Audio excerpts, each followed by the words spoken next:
En primer lugar, antes de comenzar nuestra clase, quería comentarles de que el día de mañana, miércoles, vamos a tener y volver nuevamente a la presencialidad en nuestra institución con respecto a nuestra asignatura de prácticas 3. Así que eso también quería transmitirles para los que no se conectaron en el transcurso de la tarde. Lo voy a volver a repetir en el grupo de WhatsApp a efectos de que todos estén enterados, ¿sí? En referencia también a Facundo, quería también preguntarle a Agustín si es que cree que para el día de mañana podrá estar presente Facundo, si la movilidad es normal en el estado del puente. El horario va a ser el mismo, en principio a las 16:30, falta que me confirmen nada más, pero en principio va a ser el mismo horario que ya veníamos teniendo, así que en principio respetaríamos ese mismo horario, ¿sí? Si por ahí tenés alguna novedad en el transcurso de la tarde, también la podemos compartir, ¿sí? Bien. Antes de continuar con el desarrollo de nuestra asignatura, para lo que nos queda pendiente referente a nuestra unidad número 3, voy a tomarme unos minutos para mostrarles, para compartir con ustedes lo que es la actividad práctica número 3 que he subido allí en el aula virtual, ¿sí?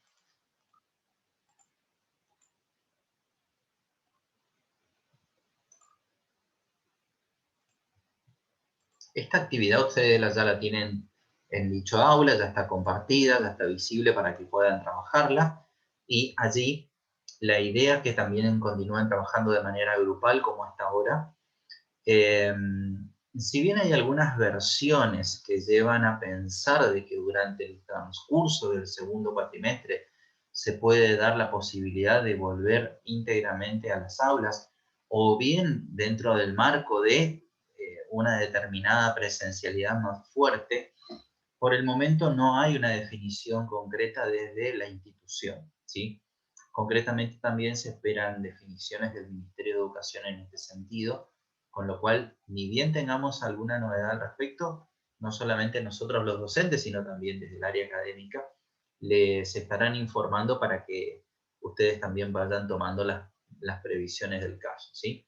Así que en ese sentido, también quédense tranquilos de que iremos viendo qué pasa durante estas últimas semanas y sobre todo luego en el transcurso de lo que va a ser las vacaciones de invierno, para ver cómo se va desarrollando todo el tema de la presencialidad o no, o en el marco de qué situaciones se puede dar la presencialidad. Estimo que probablemente vaya a continuar ya el dictado de manera normal, podríamos decir, en cuanto a la presencialidad en nuestra asignatura de prácticas 3. Si no hay más ningún hecho que nos haga volver hacia atrás en cuanto a la cuestión sanitaria y consecuentemente la suspensión de las clases presenciales, entiendo de que vamos a continuar hasta fin de año ya con dicha presencialidad, ¿sí? Podrá en algún caso cambiarse simplemente el aula por una cuestión de organización de la institución, cosa que generalmente no suele ocurrir, pero entiendo que es lo más complicado que puede llegar a pasar, ¿está? Así que eso también quería ir un poco comentándoles para que vayan teniendo noción de cómo se vienen dando ciertas decisiones o se terminan resolviendo ciertas situaciones. Esta actividad práctica número 3, como les decía, también la van a poder desarrollar de forma grupal, como fueron las anteriores. Por supuesto que también va a tener una clase dedicada a la exposición de este trabajo, a naturalmente preguntas por parte de alumnos y de docentes respecto a lo que confiere a la presentación de cada grupo, ¿sí? Por lo tanto, esta actividad número 3 está presentada bajo las siguientes consignas. Con base en la organización que ustedes desean analizar, bien sea alguna que ya hayan trabajado anteriormente, ¿sí? Ya sea en otra asignatura, ya también sea en lo que refiere a prácticas 3, ¿sí? Ustedes podrán realizar el análisis de dicha organización y resolver o desarrollar las siguientes consignas. En el punto número 1, desarrollar la matriz de Ansoff, adoptando un modelo de la realidad para aplicar a cada uno de los cuadrantes. Para aquellos casos en que no se observen ejemplos aplicables a los restantes cuadrantes, o bien si ven solamente aplicada la realidad a 2 cuadrantes, por ejemplo, restando los otros 2 por desarrollar, se solicita que ustedes propongan alternativas para cubrir los mismos. Sobre la base de esto que está planteado en esta primer consigna, ¿hay algún tipo de duda? ¿Tienen alguna consulta?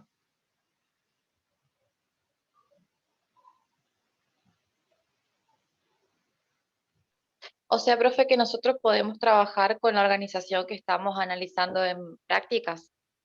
Sí, pueden hacerlo sin ningún problema. Bueno, bueno. O pueden estudiar la misma organización que estudiaron anteriormente. Eso ya queda a criterio de ustedes, ¿sí?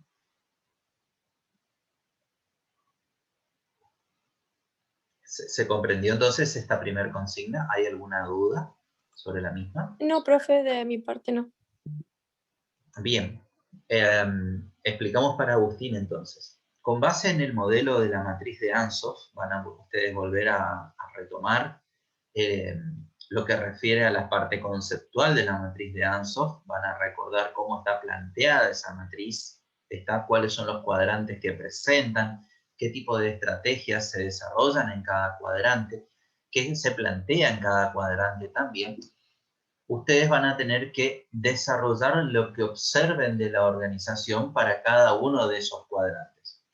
Si en uno de esos cuadrantes ustedes observan, o en más de uno de esos cuadrantes ustedes observan que la organización no tiene casos concretos que se apliquen al mismo, allí vamos a pedirles a ustedes que lleven adelante el desarrollo de una propuesta sobre la base de ese cuadrante, ¿sí? ¿Quién me puede recordar qué se trabajaba y qué comprendía la matriz de Ansoff? ¿Qué estudiábamos en la matriz de Ansoff? Por un lado estábamos estudiando los mercados y por otro lado estudiamos los productos que nosotros ofrecemos. Perfecto. A partir de eso ustedes pueden encontrar 4 combinaciones posibles. ¿Cuáles serán esas combinaciones?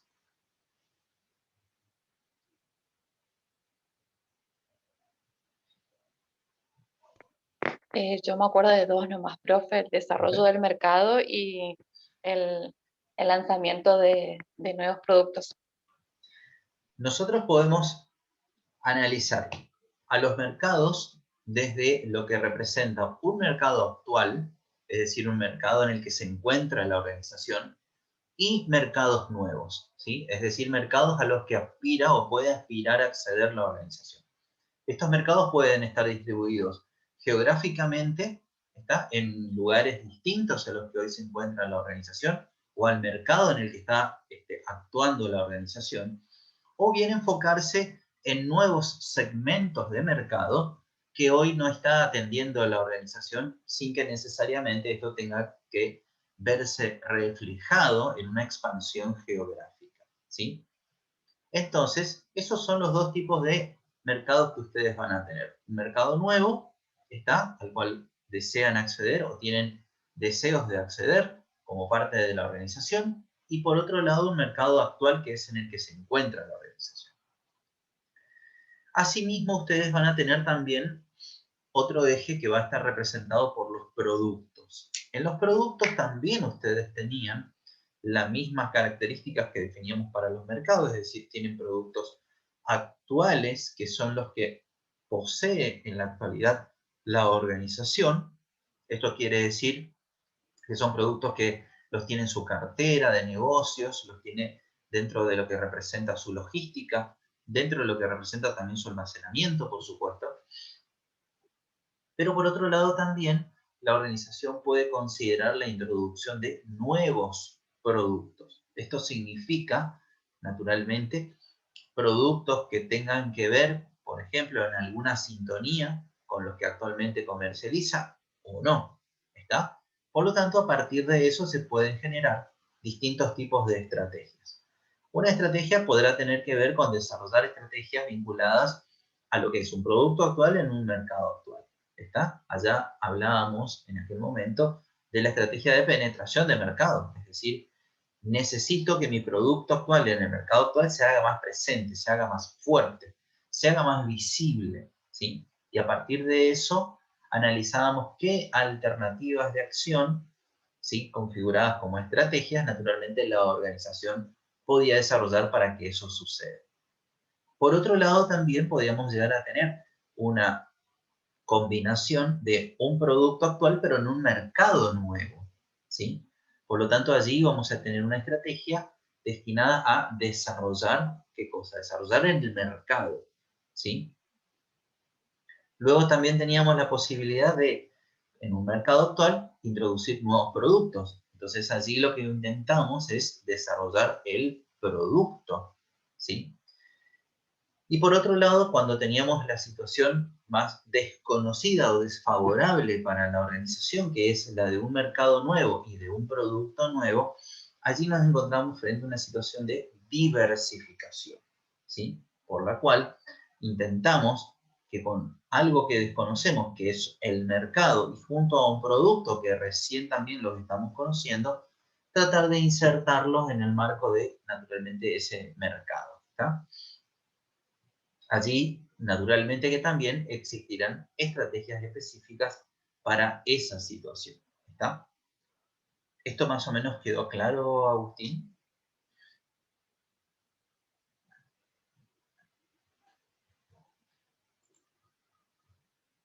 Perfecto, bien.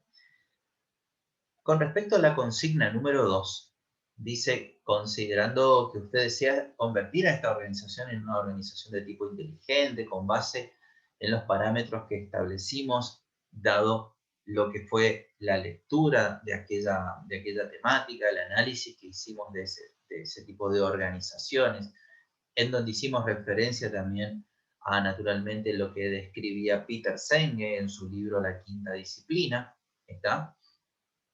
¿Recuerdan o recordaron ustedes que habían 5 elementos sobre los cuales este autor definía lo que se considera como organizaciones inteligentes, ¿sí? En base a esos 5 elementos que configuran lo que es una organización inteligente, le vamos a pedir a ustedes que desarrollen 3 acciones que se pueden implementar en cada uno de esos componentes. Es decir, ejemplo, modelos mentales.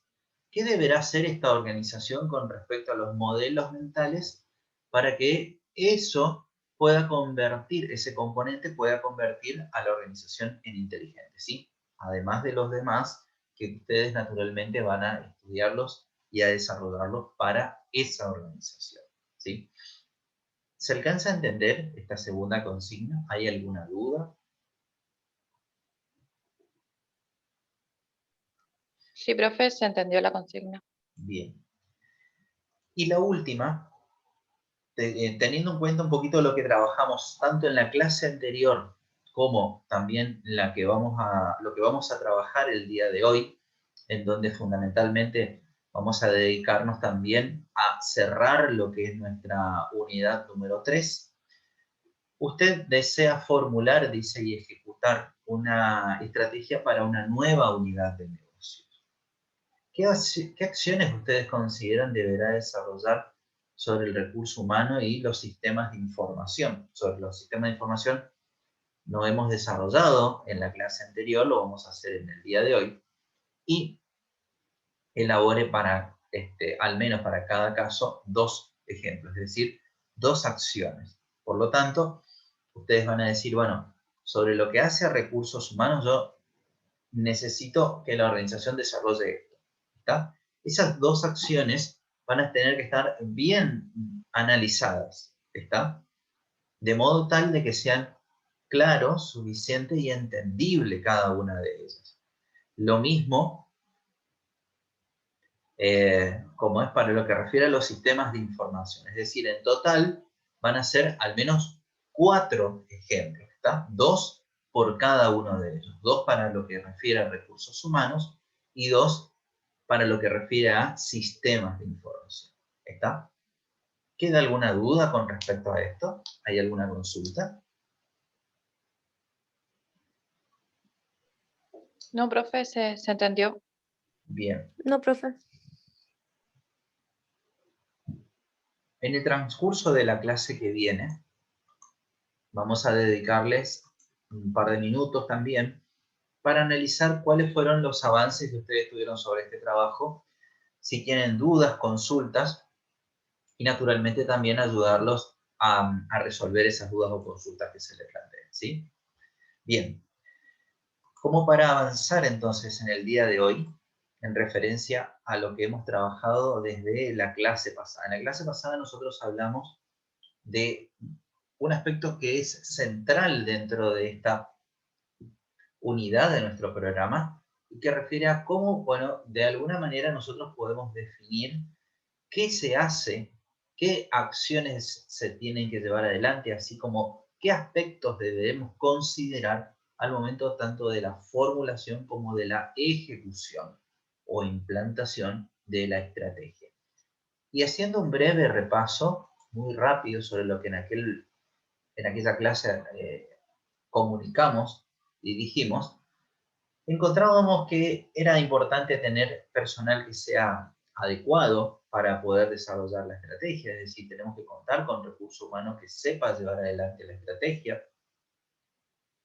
que podamos formarlos con éxito, es decir, que le podamos nutrir de determinados conocimientos, de determinadas experiencias, idoneidad, etcétera, para poder llevar adelante la estrategia. También que se cree una estructura que sirva de soporte a la estrategia de acuerdo a todo lo que ya habíamos desarrollado anteriormente también. Que por supuesto para desarrollar esa estrategia se puedan contar con los recursos necesarios y suficientes para que ello suceda, ¿sí?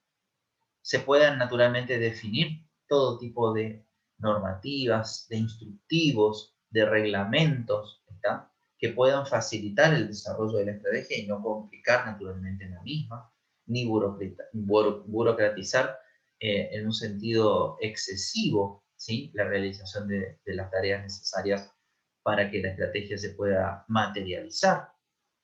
También hablábamos de que las ideas prácticas, los procesos de negocios que se desarrollen tienen que tener también un impulso basado en la mejora continua. Y este impulso naturalmente tiene que ver con el hecho de que todas las actividades del ser humano, así como todas las actividades que desarrolla una organización, son perfectamente mejorables a partir naturalmente de ciertas condiciones que suceden a partir del entorno que rodea la organización o bien dentro de la misma, ¿sí? Tener en cuenta naturalmente qué tipo de sistemas brindan información para la organización, ¿está? De modo tal de que la misma pueda contar con ellos cada vez que lo requiera o lo necesite. Vincular las recompensas, los incentivos al logro de los objetivos y naturalmente el cumplimiento de la estrategia, de modo tal de que el recurso humano, que es el que dinamiza la puesta en marcha de esas ideas reflejadas en la estrategia, naturalmente también forme parte de lo que representan los éxitos o los fracasos por la ejecución de la estrategia, ¿sí? Naturalmente, introducir determinados hábitos, costumbres, valores, que se vean reflejados naturalmente en la cultura de la organización y que esto promueva que naturalmente la estrategia se pueda llevar adelante. Y todo esto naturalmente ejerciendo un liderazgo constante, ¿sí? Dentro de la organización. De modo tal de que los distintos recursos humanos que forman parte de la misma sientan un acompañamiento permanente, sientan también una presión permanente para buscar esos objetivos. En la clase pasada un poquito estuvimos trabajando sobre la parte humana, ¿sí? Hablábamos de la formación de equipos sólidos, hablábamos de buscar a los mejores recursos humanos para llevar adelante las tareas, las habilidades que debía tener ese recurso humano, el tipo de competencias que naturalmente debería poseer o bien saber desarrollar con el paso del tiempo para poder materializar las acciones que la estrategia demanda. Y en este sentido también hablábamos en cada uno de los casos de qué deberíamos ir haciendo, ¿sí? Hablábamos de la capacitación, recordábamos temas, conceptos que estuvimos trabajando anteriormente, el año pasado, en la asignatura de Administración de Recursos Humanos. Por ejemplo, hablábamos del proceso de capacitación, hablábamos del desarrollo también del recurso humano, hablábamos del hecho de despertar la motivación naturalmente a partir de las tareas que se llevan adelante, a partir de que las mismas sean suficientemente desafiantes, motivadoras, interesantes para el recurso humano.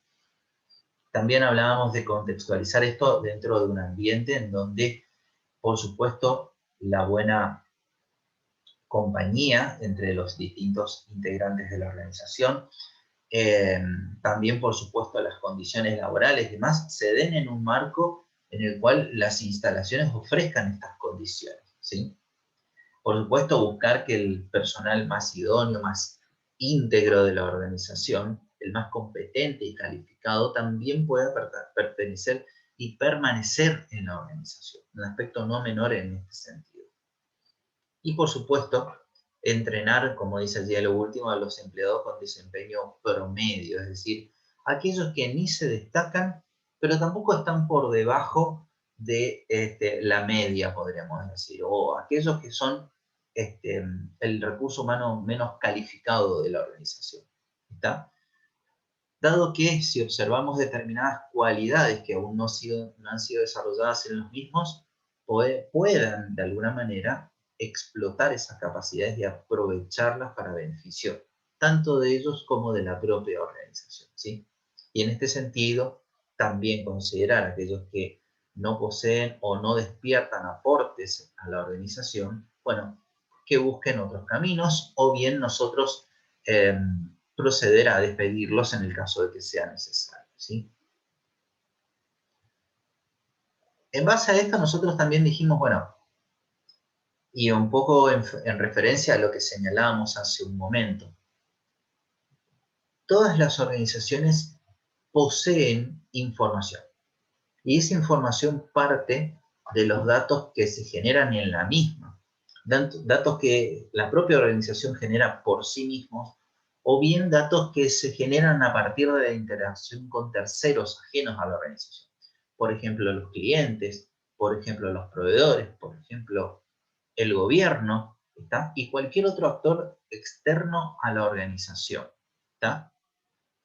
Entonces, para eso, la organización tiene que tener determinados sistemas que le permitan sustentar sus actividades, ¿sí? Estos sistemas tienen que estar diseñados de tal manera que ayuden a que la estrategia se pueda materializar, ¿sí? Consecuentemente, que también sea capaz de desarrollar las mejores competencias que tiene la organización, las mayores capacidades que ella puede naturalmente lograr, de modo tal de que esto configure o termine configurando una ventaja competitiva. Ventaja competitiva dada por la capacidad de la organización de distinguirse sobre el resto al momento de producir información, sobre todo para la toma de decisiones. Y en este sentido no me refiero solamente a la toma de decisiones del nivel superior de la organización, sino de todos los niveles de la organización, ¿está? Porque cada vez que un área necesita adoptar una determinada acción, naturalmente que necesitará un conjunto de datos transformados en información, muchas veces, que le permitan rápidamente decidir alguna alternativa o algún camino específico, ¿sí? Entonces, a medida que la organización va creciendo, a medida que la organización se va expandiendo, que va incorporando nuevas unidades de negocios, también naturalmente será capaz de producir mayor cantidad de información. Y esa mayor cantidad de información también deberá tener un orden previamente establecido, ¿sí? Como un ejemplo muy, podríamos decir, simple, se dio a partir de una reunión que tuvimos esta mañana con un grupo de trabajo, que ellos se encuentran en un nivel, podríamos decir, táctico, como ustedes pueden ver allí, ¿está? En donde ellos procesan determinados datos, asignan determinados responsables, identifican las distintas áreas, etcétera, etcétera. Entonces, a partir de una situación muy concreta, que tenía también, por supuesto, reflejo en lo que es su manual de misión y funciones, como ustedes lo conocen, en el cual le determinaba qué tareas tenía que hacer y sobre qué tareas era responsable, esa área decía, no, mira, yo no tengo la información. Pero, ¿cuál era el punto allí? El punto de la discusión tuvo que ver con el aspecto vinculado a la responsabilidad. Y en realidad esa área sí tenía responsabilidad sobre esa información. Y no podía tan alegremente, podríamos decir, o livianamente decir, no, mira, yo no tengo esa información. No, si está planteada como una responsabilidad del área, ustedes tienen que hacer todo lo posible para tenerla, ¿sí? ¿Qué significa esto, entonces? Que cada nivel de la organización naturalmente tiene un conjunto de necesidades. Ese conjunto de necesidades lleva a que la organización, naturalmente, utilice la información de una determinada manera. Por supuesto que en los niveles más bajos de la organización, nosotros nos vamos a encontrar con sistemas que tienden fundamentalmente a actuar como ingreso o entrada de nuevos datos. ¿Está? Es decir, fundamentalmente nos sirve para cargar algo que está sucediendo en la realidad, a partir de un proceso que se ejecuta o de una acción que se lleva adelante, ¿sí? Entonces, en los niveles operativos, ¿qué tipo de información se genera? Bueno, se generan informaciones que tienen que ver con las entradas, con las alimentaciones que fundamentalmente producen dichas áreas en los sistemas de información. Asimismo, el siguiente nivel de jerarquía en la pirámide organizacional, fundamentalmente los mandos medios, de lo que se ocupan es de ver y de combinar, ¿sí?, todas esas entradas que produjeron los niveles operativos, de modo tal de ver una combinación entre ellos, de hacer asociaciones entre los datos, de procesarlos a cada uno de los datos, ¿está? Y consecuentemente a partir de ello obtener cierta y determinada información, ¿sí? Esa cierta y determinada información lo que va a provocar es que naturalmente ayude a un nivel superior, que es el nivel estratégico de la organización, a tomar decisiones. Y en ese nivel estratégico es en donde muchas veces nos vamos a encontrar con herramientas tan simples y complejas al mismo tiempo, que naturalmente permiten que estas áreas puedan tomar ciertas decisiones.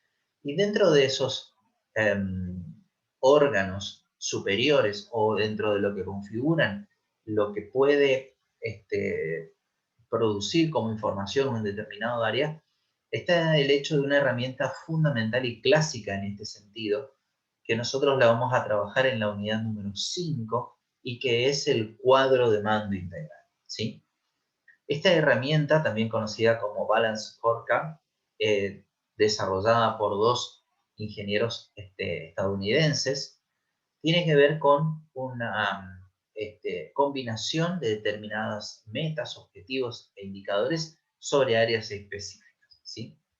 Vamos a hacer el corte aquí y nos volvemos a encontrar nuevamente, ¿sí?